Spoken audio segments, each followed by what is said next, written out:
一个胡同小店到遍布分店，真的很厉害。北京3大炙子烤肉里边最接地气的一家，南碗北记烤肉流，分享给5一想来北京吃点特色的朋友。这太逗了，现在这酒单可真够全的，看不收费。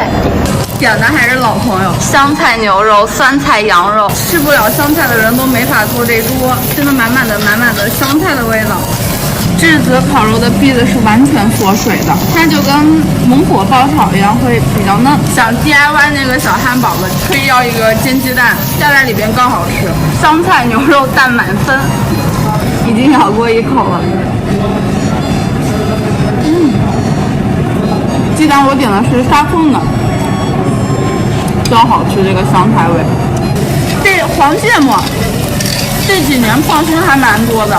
羊肉本身它香味就很重嘛，酸菜跟羊肉这2种食材搭在一起，都比他们原本吃更好吃。高酸度的酸菜，我昨天翻我朋友圈还吓一跳，我一个非北京人吃它都吃了多少年了。我们宿舍没有一个北京人，我们就靠着点评的高分找到了它。第一次吃到的时候实在太惊艳了，南方真没有见过这种烤肉。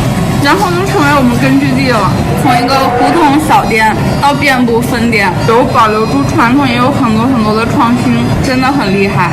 连窝头片都是爱你的形状，打得很贵。我就喜欢这个上头的臭味，但是没有办法在家里吃。之前在家里买的瓶臭豆腐，然后掉地上打碎了，我的天！